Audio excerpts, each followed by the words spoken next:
Whoops. Damn.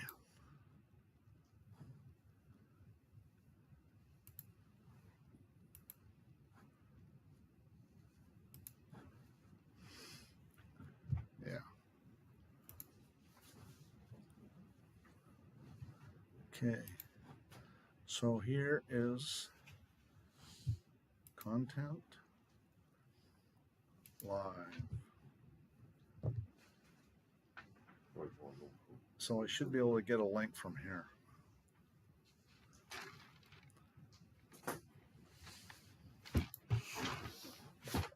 There we go. So I'll send it to Ted. Yeah.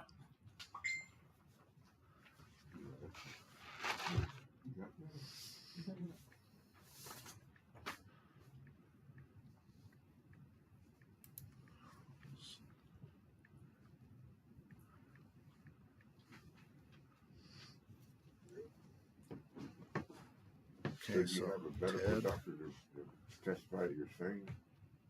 We were talking about me. We were talking about that, yeah. Do you have one? I don't have one yet, but I was talking. Kathy said that she had one that I could go.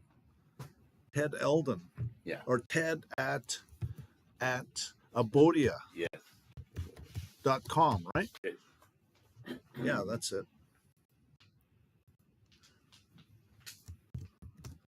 What does the word Ophodia mean? I'm not sure. Ask him.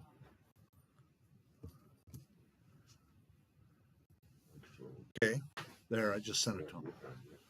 So, anyways, this matrix freedom, for those who are interested, I've already. It's a website that claims they can help you to recover all the money you ever borrowed because you created it, and you can get it all back. And they can help you change your status. They can help you get a diplomatic U.S. passport, even. So that's what they claim. 5 stars. I don't know. I have no idea, but they say it's equivalent to diplomatic. Anyways, they're actually in the UK, okay, but the guy used to work with the banksters, and when he was in his late 20s, he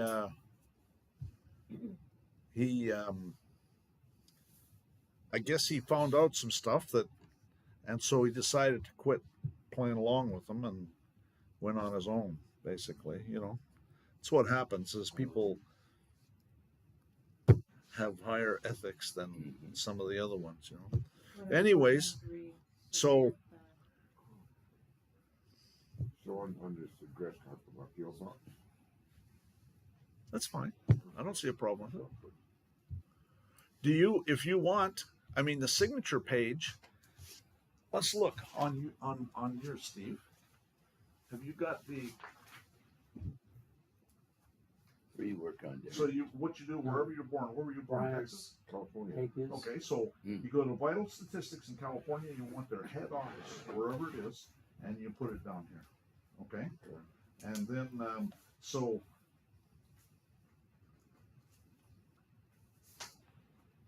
Oh, you printed on both sides. No, that was, I just used something else. That was junk paper. I understand. Okay. Well, if you would have printed this generically, then we could have signed it for you, and then all you'd have to do is fill in the rest of it. But well, that's catch up with that. Yeah, well, we can do it another time. It's not a big deal. So I need a printer page. So like you got here. Yeah, exactly. Well, that's So okay. what I did was, here's your pen back, Steve. What I did was I added a bunch of them because I figured I wouldn't mind getting 26 if I can. And but I appreciate you guys signing this. First 2 are free. There you go. Eh? Well, the same thing back at you. First 2 are you for free, and then I'll charge you after that. No, after that it's half price. Oh, half price. Okay. So, anyways, so what we're going to talk about today is amicus curiae that I prepared for Darren to file into someone's case So we're going to talk about that. Have you put things for you to fill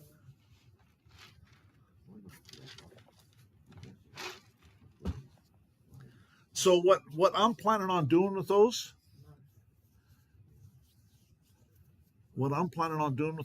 is Yes, something like that. bringing them to several meetings and getting people to add their signatures to them. Yeah. And so just because I signed it today doesn't mean, get other people to sign them too, witness it. And then you go downtown Dallas and pay the homeless $1 a piece or something. Could, yeah, could, yeah. They probably You do get it. hundreds that way. Yeah, no joke. Anyways, okay, so what we're going to talk about today for YouTube is an amicus curiae brief of constitutional challenge.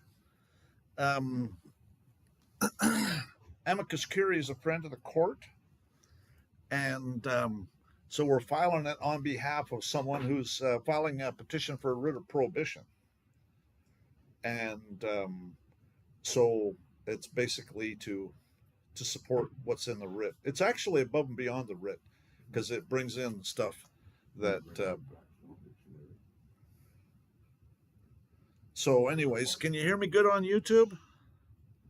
Let's see if they're hearing me good on YouTube. Are you hearing me good? Sounds like it, eh? My dog Rex is on there. Can you hear me good? Could you give me you're giving me a thumbs up already, so I'm guessing that you are hearing it good. Looks like there's about 6 people on there. I just got money from Google today. Yeah. Well, my channel, they monetized my channel. As soon as Trump came into office, all of a sudden they monetized my channel. When Biden was in office, they demonetized it. Actually, and they demonetized it. It's been demonetized for a while. And so anyways, 2 clicks louder. Well, I can't get it any louder. Sorry. It's already at maximum volume, 100%. Oh, Roy. Right on, Roy. How's it going? All right. That's my brother. Okay. So we're talking about an amicus curiae, and we're filing it for a friend. We're doing a petition for a writ of prohibition to the 7th Circuit, the U.S. Court of Appeals for the 7th Circuit. A prohibition, what that does is it prohibits them from proceeding. Okay, so the Court of Appeals can order the case, issue the writ of prohibition, which prohibits them proceeding and orders them to release him. He's in their jail right now, and so they can do that. This for Robert? Yeah.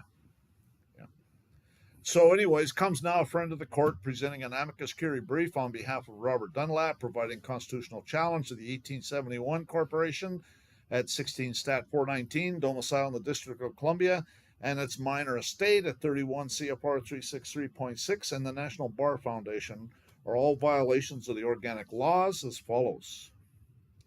There's 4 organic laws for the United States of America. We've talked about that at other times on this channel. The Declaration of Independence, 1776, the Articles of Confederation and Perpetual Union, 1781, the Northwest Ordinance of 1787, and this Constitution for the United States of America. We have in this room here about 5 of us right now, so there's, and then plus we got on YouTube. How many we got on YouTube? Looks like 6. Okay, so anyways, the District of Columbia 1871 Corporation, that's at 16 Stat 419, is a violation of the organic laws because it's Roman law from what is now the Vatican. Civil law, Roman civil law are convertible phrases meaning the same system as jurisprudence, that rule of action which every particular nation, commonwealth, or city has established peculiarly for itself, more properly called municipal law, to distinguish it from the law of nature and from international law. And that's Black's Law Dictionary, 4th edition, revised 4th edition. Because Rome was the capital of a group of ecclesiastical city-states in the Italian peninsula, and that's back like about 1,000 years ago. Anyways, Rome, the capital of the Pope's territories and of Italy, and anciently the Milrus of the Roman Empire. And this is the longitude and latitude where it can be found on the face of the planet. Rome is still a large and fine city, though not to be compared to ancient Rome. The streets are spacious and magnificently built. It has 5 bridges over the Tiber, 20 gates, 300 churches, a vast number of palaces, convents, triumphal arches, pillars, obelisks, statues, theaters, etc. So, and that's taken from the 1773 Encyclopedia Britannica, volume 3, page 632. Roman or papal states, okay, stretched across the central part of the Italian peninsula in an oblique direction from the Adriatic to the Mediterranean, between Tuscany, Modena, and Lombardy in the northwest, and Naples on the southeast. Area 17,822 square miles. Population in 1833, 2.7 million. Capital Rome with a population of 153,000. Government and elective monarchy, the Pope for the first time being the absolute sovereign, with a consulting assembly of cardinals. And that's taken from Waterston Encyclopedia of Commerce and Mercantile Law, 1863, page 582. Pontificality, the state and government of the Pope of Rome, the papacy. And that's 1830 Johnson English Dictionary, page 707. The history of Italy as the ecclesiastical state was at this time almost wholly usurped by different princes. So the point being is that they refer to it. This is a set of books called The Modern Part of a Universal History from the Earliest Account of Time, compiled from Original Writers, volume 26. So this is about a 40-volume set of books. And they go through, and anytime they're talking about the ecclesiastical state, okay, which is the Vatican, what's now the Vatican. And so there's a bunch of sites I have from there. This one is interesting. The history of Italy, AD 1198, Cardinal Lecarius is chosen Pope and takes the name of Innocent III.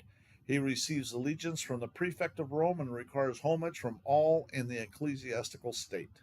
And that's again taken from volume 25 of that set of books.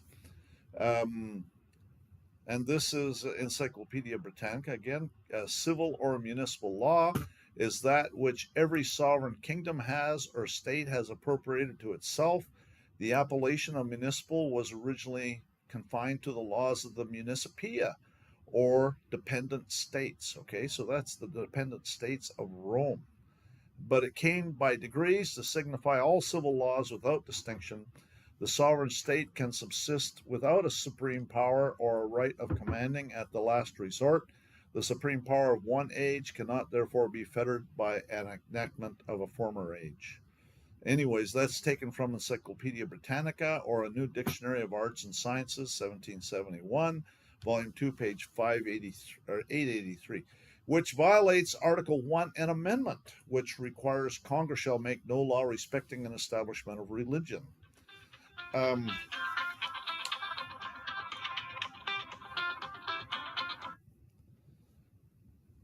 gotta mute this thing.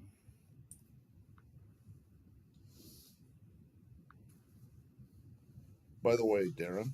Yeah. Ned just called. Yeah, he just called. Called you? Yeah, he called me too. I'm going to text him just say I'm just about deep in thought with this. So Yeah, no problem. Yeah. Anyways, so because Roman law is also ecclesiastical papal law from what is now the Vatican. Matter of fact, it's actually called canon law. It's also called canon law, and we're going to go through that here in a minute. The ecclesiastical papal states were annexed to the Kingdom of Italy in 1870.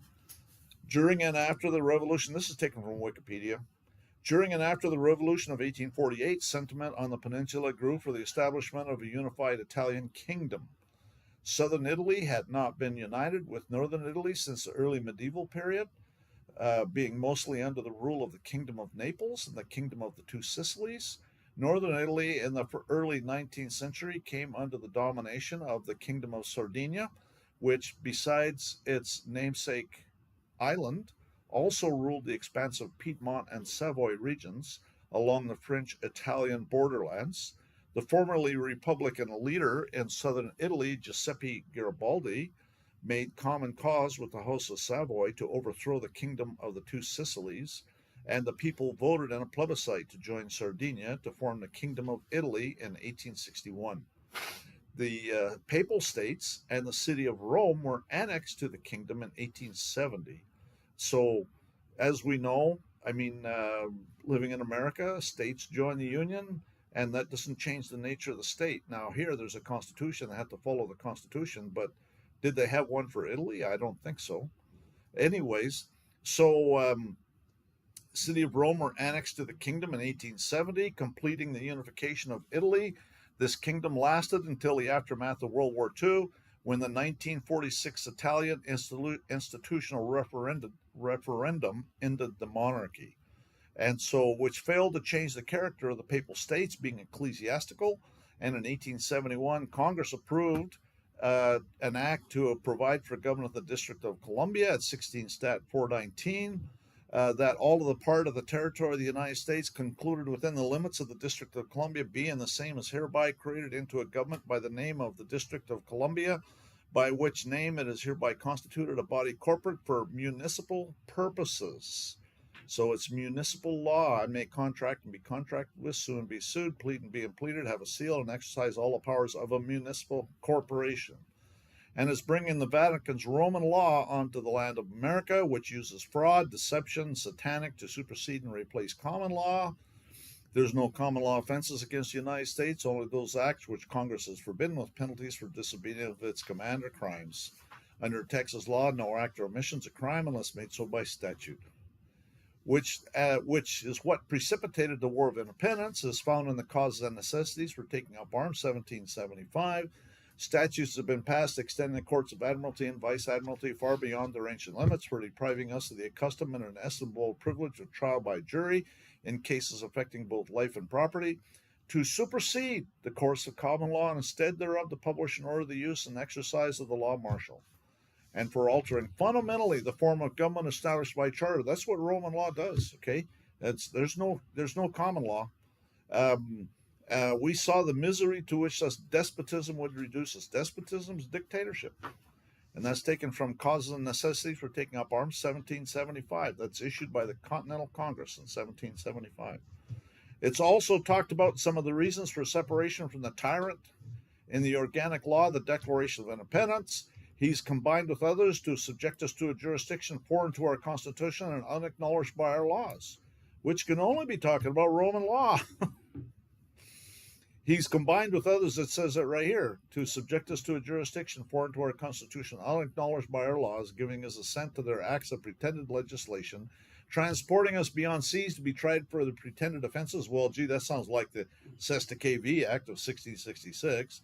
For imposing taxes on us without our consent, for depriving us in many cases of the benefits of trial by jury, for taking away our charters, abolishing our most valuable laws, and altering fundamentally the forms of our government.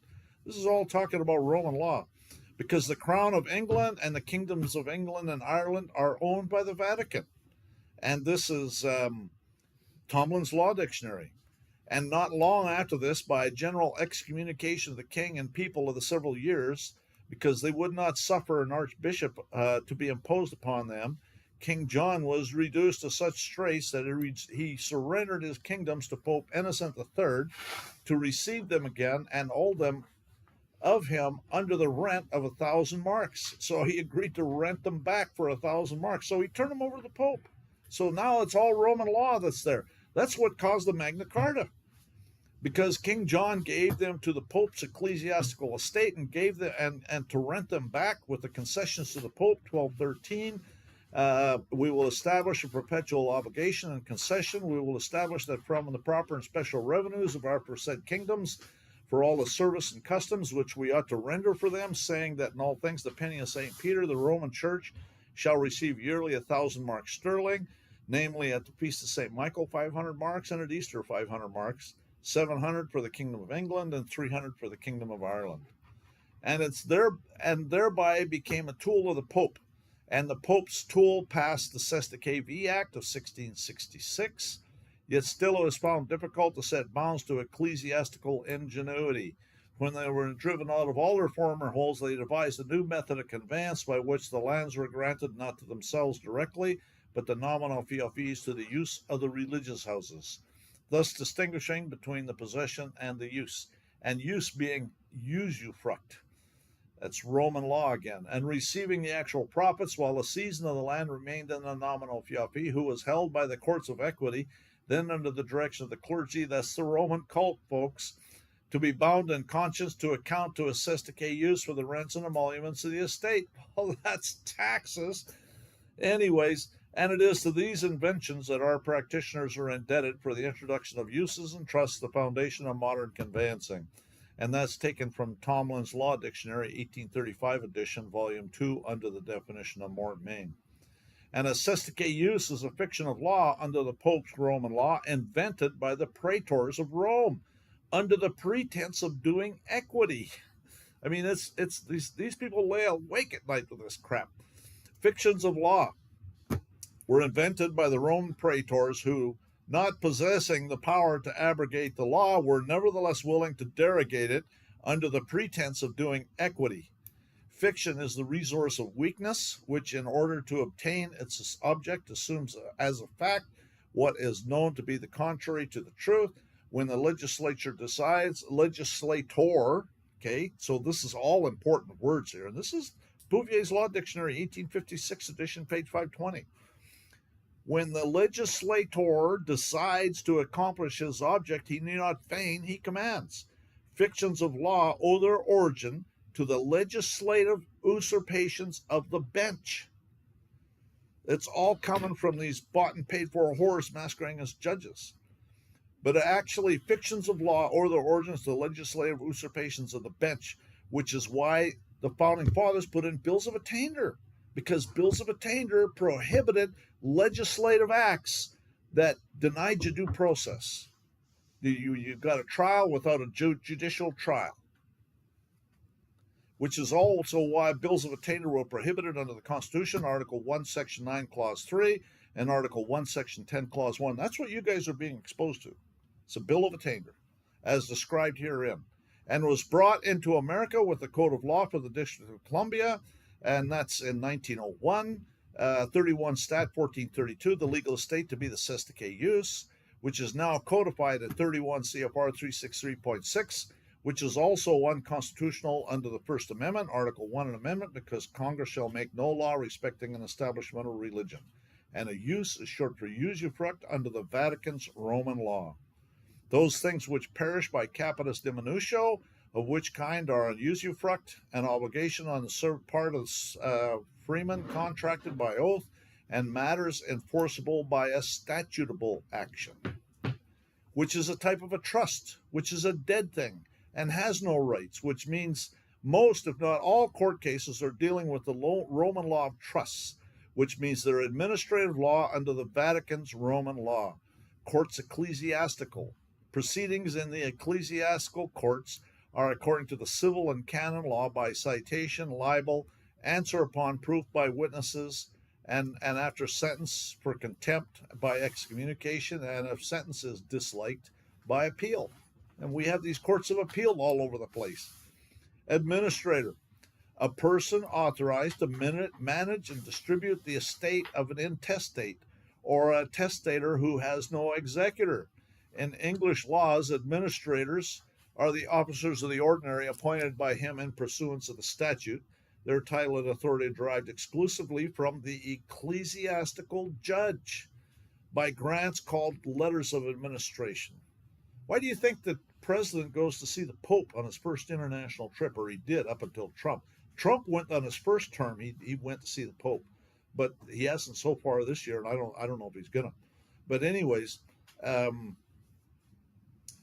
first the ordinary was appointed administrator, and the Statute of Westminster required the ordinary to appoint the next of kin and the relations by blood of the deceased.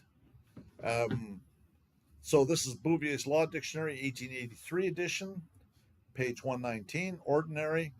A civil law term for any judge who hath authority to take cognizance of causes of his own right, not by deputation, by the common laws taken for him who hath ordinary or exempt or immediate jurisdiction in causes ecclesiastical. The name is applied to a bishop who hath original jurisdiction, as an archbishop for the ordinary, whose province to visit and receive appeals from inferior jurisdictions. The ordinary is also used for every commission for or official of the bishop or other ecclesiastical judge having judicial power. An archdeacon is an ordinary. The ordinaries may grant administration of estates, but the bishop of the diocese is the true and only ordinary to certify excommunications, lawfulness of marriage, and such ecclesiastical and spiritual acts to the judges of the common law, for he is the person to whom the court is to write in such things, which is ecclesiastical and comes from what is now the Vatican. Okay, and then it's Roman or Papal States. We already read this one, which continues to this day. This is the Lateran Pact of Article 4 of 1929. The sovereignty and exclusive jurisdiction over Vatican City, which Italy recognizes as appertaining to the Holy See, forbid any intervention therein on the part of the Italian government, or that any authority other than that of the Holy See shall be there acknowledged. You know, did you notice that, his real name was Ratzinger? Benedict, right? I don't know if you guys are Catholic or not. I want to say, first of all, I'm some of my best friends are Catholic, so I don't want to say negative stuff about Catholic. Catholic friends were telling me about this stuff for years, and I refused to believe it until, I couldn't deny it. But anyways, so it's certainly nothing to say about people that are Catholic. But anyways, Benedict, okay, Pope Benedict, remember he went and resigned, and then Pope Francis wound up getting in there. And the rumor is, and I don't know how true this rumor is, but the rumor is that Benedict was going to get arrested by the Italian police because he was implicated in some child sacrifice ritual or something like that. And Kevin and that. Yeah. And so that's a rumor. I don't know how true that is, but one thing is certain: he never left the Vatican. He stayed there the rest of his life and died there. They tried to arrest him, but the Vatican police prevented it. Is that right? Yeah. Or the Vatican Army, one of the two. Yeah. I'm not surprised. But anyways, it's well documented that he never left the Vatican. He died there. And like the Crown of England and the Kingdoms of England and Ireland, the 1871 corporation is now owned and operated by the Vatican because of the bankruptcy. It's an established fact that the United States federal government's been dissolved by the Emergency Banking Act, March 9, 1933, 48 Stat 1, Public Law 89-719, declared by President Roosevelt being bankrupt and insolvent. 73rd Congress in session, June 5, 1933, joint resolution to suspend the gold standard and abrogate the gold clause, dissolve the sovereign authorities of the United States and the official capacities of the United States governmental offices, officers, and departments, and is further evidence that the United States federal government exists today in name only. And that's Congressional Record, March 17, 1993. As evidenced by the Roman Achaia military staff that is planted on all conquered nations on the right side of the Speaker's podium in the U.S. House of Representatives, and the two Roman fascia, bundles of rods bound into a weapon symbolizing subservient under the rule of a single man, on the wall of each side of the Speaker's podium in the U.S. House of Representatives. And the Pope even came to address Congress on 24th of September 2015, which is also why Nancy Pelosi, when she was Speaker, would say, we can't read this bill until after we pass it, because she was taking order from her Vatican handlers, all of which is unconstitutional and a violation of the organic laws in Article 1 and Amendment, because common law is the law of the land, which has always been here. And this is Hale versus Henkel. But let me just show you something here. This is something you guys will see, but they won't see it online. But let me just find this.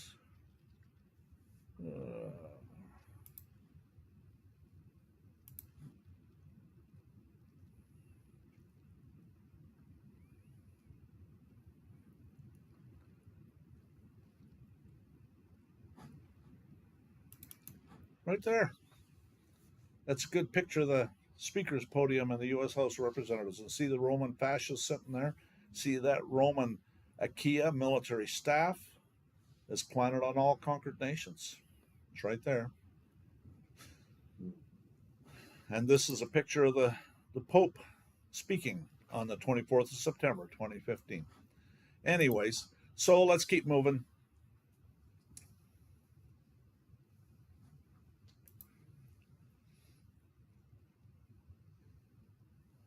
Right. The individual may stand upon his constitutional rights as a citizen. His rights are such as existed by the law of the land long antecedent to the organization of the state, and antecedent means long before, and can only be taken from him by due process of law and in accordance with the Constitution. Among his rights are a refusal to incriminate himself and the immunity of himself and his property from arrest or seizure except under warrant of the law. He owes nothing to the public so long as he does not trespass upon their rights. Every system of law known to civilized society generated from or had as its component one of three well-known systems of ethics: pagan, Stoic, or Christian. The common law derives its substance from the latter. Its roots go deep into that system. The Christian concept of right and wrong and justice motivates every rule of equity. It is the rule by which we dissolve domestic frictions and the rule by which all legal controversies are settled. And this is actually a divorce case. Strauss versus Strauss. And the Vatican's Roman law is full of fraud and deception, which is satanic, which is the same reason why we took up arms against the Vatican's tyrant for all the grievances listed in the organic law of the Declaration of Independence. Because of it, most, if not all, court cases are administrative inquisitions. An inquisition is one way of proceeding in ecclesiastical court. Courts ecclesiastical. Spiritual courts are those courts held by the king's authority as supreme governor of the church for matters which chiefly concern religion. And the laws and constitutions whereby the Church of England is governed are diverse immemorial customs, our own provincial constitutions, and the canons made in convocations, especially those in the year 1603, much oppression having been exercised through the channel of these courts on persons charged with trifling offenses within their spiritual jurisdiction. And you see that shit going on today all over the place. Spiritual jurisdiction. Well, trifling offenses, stuff it's really not an offense. Yeah. Comparatorium in civil law comprises a judicial inquest made by delegates or commissioners to find out the truth of the matter. And notice how they don't do 12-man juries, so I would call that an inquisition. And this is the history of Italy, pontificality. We already read those, and the Lateran Pact. What is your definition of inquisition? Well, it said it right there. It's a way of proceeding in ecclesiastical court. So I haven't found anything that defines it further. Anyways, to use it as justification to assault people with the Commerce Clause, Article 1, Section 8, Clause 3, in violation of Article 1, Section 8, Clause 17, to deceptively assault people with a quasi-contract. Did you send Ned a text? Yeah. That was time. Okay. Time being. Okay, so at least he knows. Hey, Glenn. Yeah. Can you send that link again to Ted? But this time it said Ted is just T. He said he didn't use that anymore. Oh, okay.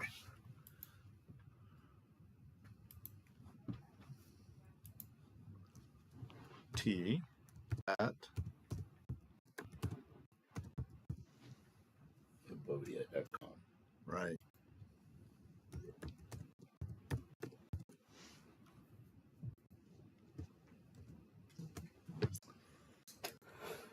Okay. You would have thought that it would have bounced or something. Anyways. So we'll keep going. To use it as justification to assault people with the Commerce Clause, Article 1, Section 8, Clause 3, in violation of Article 1, Section 8, Clause 17. To deceptively assault people with a quasi-contract. And it gets deeper. Quasi-contract. In its origin and action of tort, assumpsit. Assumpsit was soon transformed into an action of contract, becoming afterwards a remedy where there was neither tort nor contract, based at first upon an express promise. It was afterwards supported upon an implied promise and even upon a fictitious promise. Introduced as a special manifestation of the action on the case, it soon acquired the dignity of a distinct form of action, which superseded debt, became concurrent with the count, with case upon a bailment, a warranty, and bills of exchange, and competed with equity in the case of the essentially equitable quasi-contracts. Remember, they're talking equity, okay? And this is all because of the martial law. Growing out of the principle of unjust enrichment, surely it would be hard to find a better illustration of the flexibility and power of self-development of the common law, which is a bunch of crap. But anyways, Black's Law Dictionary, 8th edition. Both in Roman and English law, certain obligations which were not in truth contractual, but which the law treats as if they were.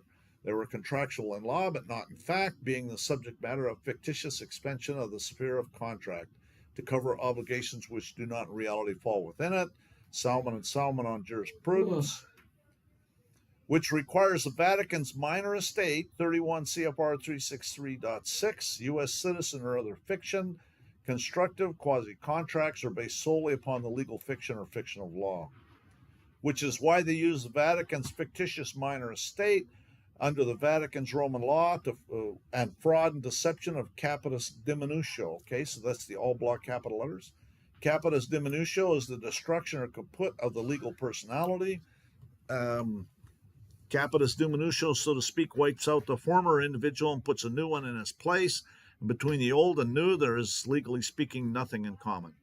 A juristic personality may be thus destroyed in one of three ways. One, by loss of status libertatis. This is the capitis diminutio maxima. Two, by loss of status civitatis, which is capitis diminutio media. And three, by severance from the agnatic family. This entails capitis diminutio minima. And this is Rudolf Sohm, the Institute's a textbook of the history and system of Roman private law. Capitis diminutio maxima means a maximum loss of status through the use of capitalization. The highest and most comprehensive loss of status. This occurred when a man's condition was changed from one of freedom to one of bondage, when he became a slave, swept away all the rights of citizenship and all the family rights. A slave is a thing. Okay, remember we talked about that in those presumptions, okay? They presume you're a thing. Things don't have rights, okay? Because Vatican's fraud and deception, a capitis diminutio maxima, is used when they enslave people. Their Satanists use fraud and deception to sell people in slavery as collateral for their minor estate. He, the prisoner, has as a consequence of his crime not only forfeited his liberty, but his personal rights, except those which the law and its humanity affords him. He is for the time being a slave of the state, which are non-judicial proceedings, because whenever a statute is involved, the Vatican's fake judge is actually a bought and paid for clerk masquerading as a judge. When acting to enforce a statute and a subsequent amendments to the present day, the judge of municipal court, remember municipal, and that's Roman law, okay, so when they're talking municipal, they're talking Roman law, is acting as an administrative officer, not in a judicial capacity. Courts administering and enforcing statutes do not act judicially, but merely ministerially, but merely acts as an extension, as an agent for the involved agency, but only a ministerial and not a discretionary capacity. It's the accepted rule, not in the state courts, but of the federal courts as well, that when a judge is enforcing administrative law, they're described as mere extensions of the administrative agency for superior reviewing purposes as a ministerial clerk for the agency. Judges who become involved in enforcement of mere statutes, civil or criminal in nature, act as mere clerks.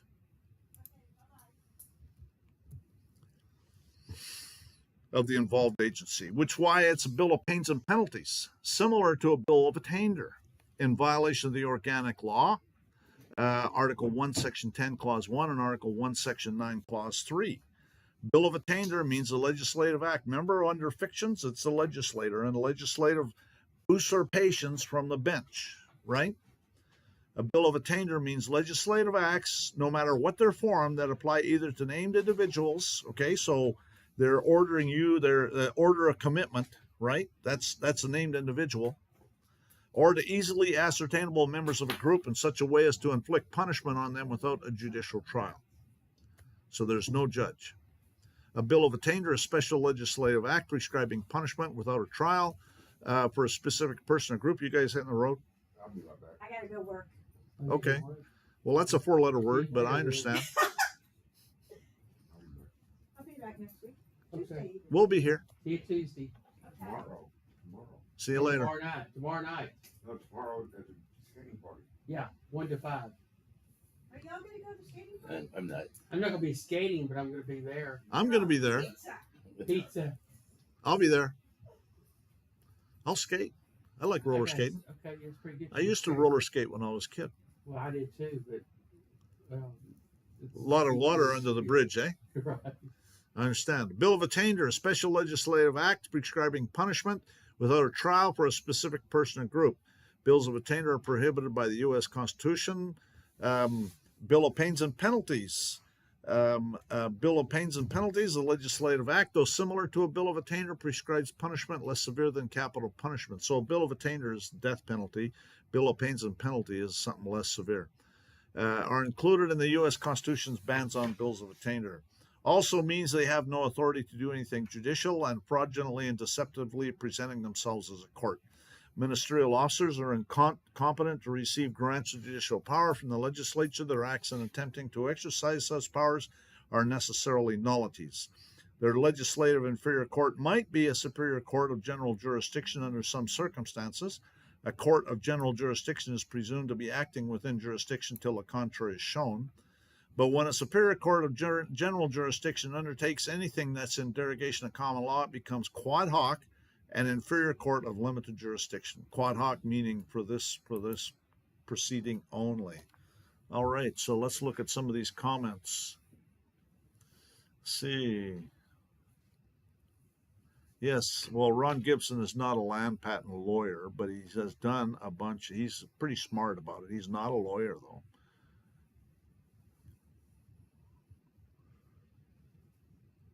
Yeah, Ron Gibson's a pretty smart guy. Yes, British Accredited Regency is the bar.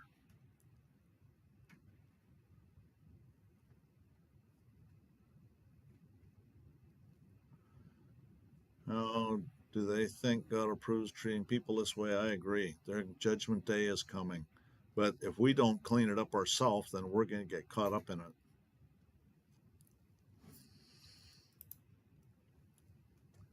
Okay, so continue on.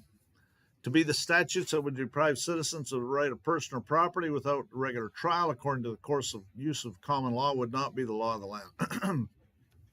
And their military civil codes have absolutely nothing to do with common law.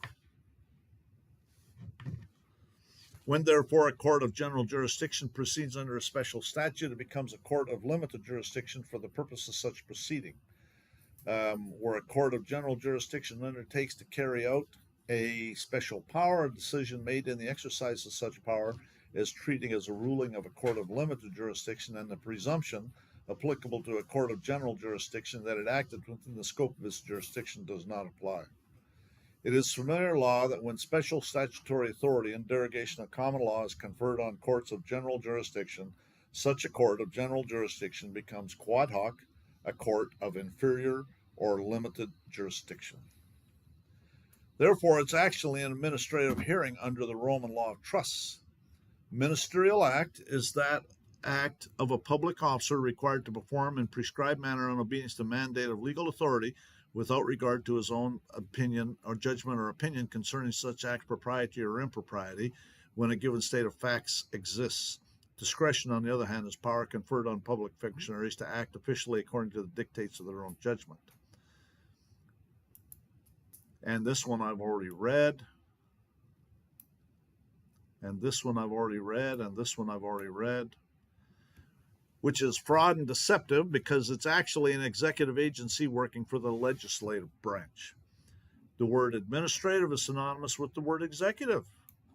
The word administrative connotes of or pertains to administration, especially management, as by managing or conducting or superintending the execution, application, or conduct of persons or things.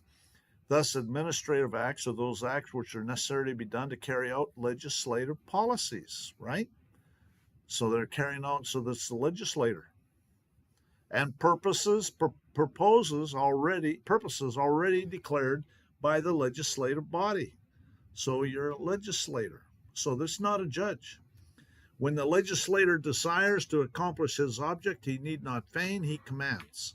Fictions of law owe their origin to the legislative usurpations of the bench. And that's taken from this in Bouvier's Law Dictionary that we talked about a minute ago.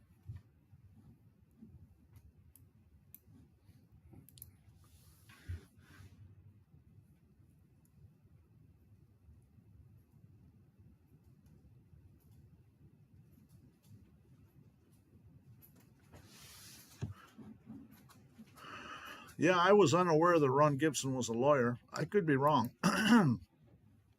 Which is full of fraud and deception, which is satanic because there's no judge for that proceeding, but it's actually a bought and paid for clerk masquerading as a judge that cannot do anything judicial. Ministerial acts are incompetent to receive grants of judicial power from the legislature. Their acts in attempting to exercise such powers are necessarily nullities.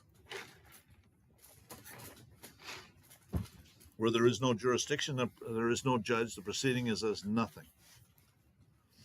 To put the petitioner into bondage, selling the petitioner into slavery as collateral for the Vatican's minor estate as described in 31 CFR 363.6, because an entity includes the estate of a living person such as an incompetent or a minor. Entity means any owner of a Treasury direct account that's not an individual. Entity is a sole proprietorship, partnership, corporation, limited liability company, a professional limited liability company, trust, the estate of a decedent, or the estate of a living person such as an incompetent or a minor. And a minor can be an individual who's attained the age of 18 years but has not yet taken control of the securities in his or her minor account. Minor means an individual under the age of 18 years. The term minor is also used to refer to individuals who's attained the age of 18 years but has not yet taken control of the securities contained in his or her minor account. BAR is acronym for British Accredited Regency, at least since the Bar Treaty of 1947, and the Bar is domiciled in the Vatican-owned and operated city of London. Inns of court. There are certain private unincorporated associations in the nature of collegiate houses located in London and vested with the exclusive privilege of calling men to the bar. And they're claiming immunity from the International Organization Immunities Act of 1945. They are here as regents for the Vatican under the ecclesiastical Roman law. Regency is the office or jurisdiction of a region or body of region, a government or authority by regents, the period during which a region or body of regents governs. That's a regency. And a regent, a person who exercises the ruling power in a kingdom during the minority or absent or other disability of the sovereign. Because in 1871, corporation went bankrupt in 1933, and I think we already read this. It's established fact that we read this one. Since March 9, 1933, the United States has been a state of declared national emergency. Under the powers delegated by these statutes, the President may seize property, organize and control the means of production, seize commodities, assign military forces abroad, institute martial law, seize and control all transportation and communication, regulate the operation of private enterprise, restrict travel, and a plethora of particular ways control the lives of all American citizens. A majority of the people of the United States have lived all their lives under emergency rule. For 40 years, freedoms and governmental procedures guaranteed by the Constitution have in varying ways and varying degrees been abridged by laws brought into force by states in national emergency. That's because of the bankruptcy. U.S. Senate Report number 93-549, dated November 19, 1973. It's now owned and operated by the Vatican, as previously described herein, and the Code of Law for the District of Columbia, now known as United States Code, requires all judges to be members of the bar. And approximately 70 to 90% of all legislators in the state and federal legislatures are bar members. They're fraudulently deceptively using the Vatican's Roman law minor estate to bring the District of Columbia outside a maximum 10-mile square in violation of Article 1, Section 8, Clause 17. To exercise exclusive legislation in all jurisdiction, whatsoever, over such district not exceeding 10 miles square, as may by cession of particular states and the acceptance of Congress become the seat of government of the United States, which is using the Vatican's fraud and deception to unlawfully place Dunlap under the Commerce Clause. In other words, Congress has exclusive legislative jurisdiction over citizens of Washington District of Columbia, and through their plenary power nationally covers those citizens, even in one of the several states, as though the district expands for the purpose of regulating its citizens wherever they go throughout the states of the Union. And that's National Mutual Insurance Company, the District of Columbia versus Tidewater Transfer Company, 1948. Because plenary power is a dictatorship under the Vatican's Roman law. Plenary jurisdiction, the court's full and absolute power of the subject matter and the parties in the case. That's Black's Law Dictionary, 8th edition. Plenary is full, complete, entire, Black's 9th. Plenary, full, complete in the courts of admiralty and the English ecclesiastical courts, causes or suits in respect of the different course of proceedings in each are termed plenary or summary. Plenary is full and formal suits that are which proceedings must be full and formal. The term summary is applied to those causes which proceedings are more succinct and less formal.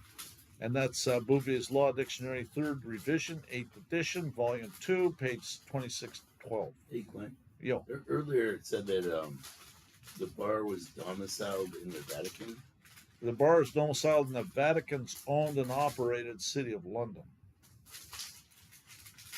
Oh, the city of London is owned by the Vatican. Yeah. Okay. Yeah. Remember we talked about how the Kingdom of England and Ireland, King John gave the Vatican, the Kingdom of England and Ireland, agreed to rent them back for 1,000 marks every year, right? 500 in the spring and 500 in the fall. Remember? Yeah. So that's where it all comes from. So the Vatican still owns it. I mean, why would you think they don't? Of course they still own it. See what I'm saying? Yeah. Plenary power. This is Wikipedia, but it's good. It's which Wikipedia is hard to say how valid that is, but it's the same as Legal Information Institute, which is Cornell Law School, which is a good valid site. Plenary power or plenary authority is complete and absolute power to take an action on a particular issue with no limitations. It's derived from the Latin term plenus. Plenary power, complete power over a particular area with no limitations. This term is often used to describe the commerce power of Congress.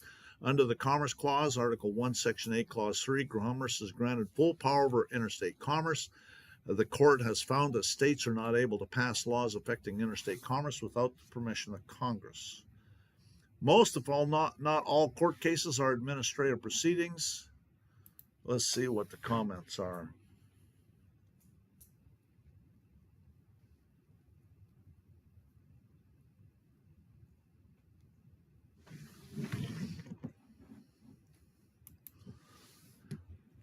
Most of all, not all court cases are administrative proceedings, which is dealing with the minor estate, fiction of law, presumptions, and the Vatican's Roman law of trusts. The prisons are populated with slaves because a slave is a thing and has no rights. Capitis diminutio, we already read this. And because of the administrative proceedings under the Vatican's Roman law, there are more people in prison in America as a percentage of the population than there are in communist China or the Soviet Union or the worst dictatorship in history. And if there were Christians here, the bar members doing it would be getting their necks stretched. And this is Deuteronomy 24:7. If a man be found stealing any of his brethren of the children of Israel, maketh merchandise of him, or selleth him, then that thief shall die. Thou shalt put evil away from among you. And the Innocence Project estimates that 60% of prisoners are innocent, but that is such good business for the Vatican and the Roman law so-called courts, which is one of the grievances of the Organic Declaration of Independence, 1776. He's plundered our seas, ravaged our coasts, burned our towns, and destroyed the lives of our people. Well, how do you think they're destroying the lives of people? They're putting them into prison. This is prohibiting the free exercise of Dunlap's religious beliefs in violation of Article 1 and Amendment. As a Christian, which means they're satanic, because the Vatican is a necromancer with their minor estate, is bringing dead things to life and prohibited under God's laws found in the Holy Bible. And this is Deuteronomy 18:10-12. There shall not be found among you anyone that maketh his son or his daughter to pass through the fire, excuse me, or that useth divination, or an observer of times, or enchanter, or a witch, or a charmer, or a consultant with familiar spirits, or a wizard, or a necromancer. For all that do these things are an abomination unto the Lord, and because these abominations, the Lord thy God doth drive them out from before thee. And they're using the fraud and deception of the Vatican's minor estate to engage in the theft of Dunlap and populate the prisons by selling people into slavery. If a man be found stealing any of his brethren of the children of Israel, and maketh merchandise of him, or selleth him, then that thief shall die. Thou shalt put evil away from among you, in Deuteronomy 24:7. And all fraud, deception, and lies come from the devil and Satan.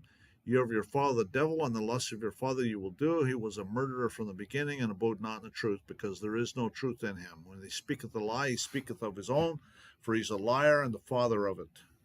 I know the blasphemy of them that say they are Jews or Christians and are not, but are the synagogue of Satan. So that's the end of it. So that's the amicus curiae that we're going to file into the case with the Northern Illinois Eastern Division. is the Seventh Circuit. That's the case you're fighting against Go with Doc. Yeah. He's serving time right now.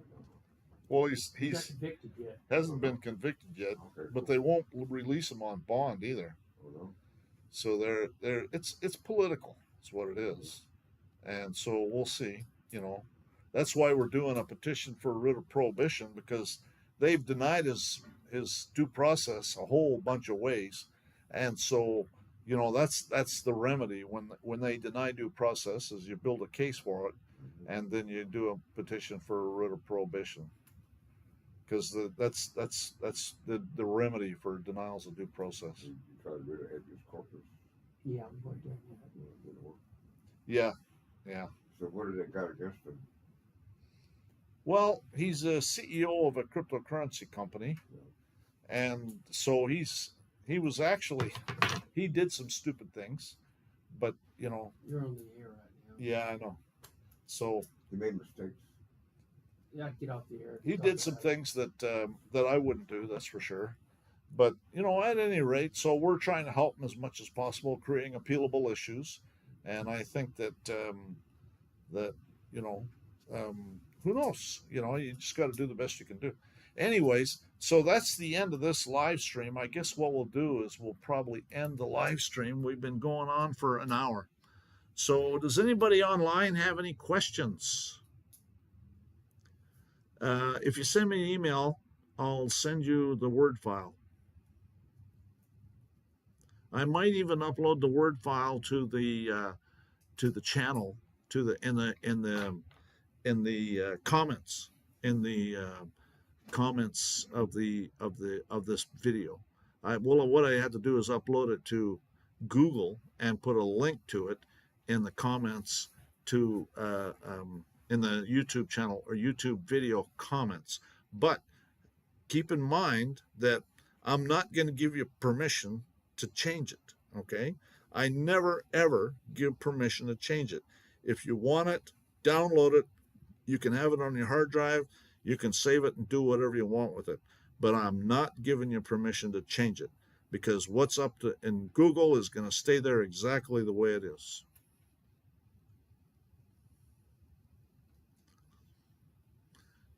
Yeah. So anyways, all right. Well, I think we're going to wrap it up. Thanks for watching, everybody.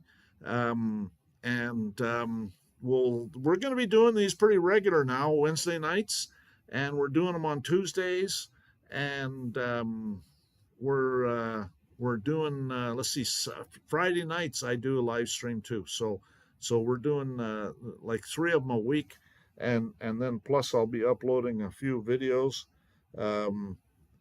YouTube remonetized my channel, so it makes it worthwhile for me to do things, although I need to sue their butt off anyways. Thanks for watching, everybody, and have a great day.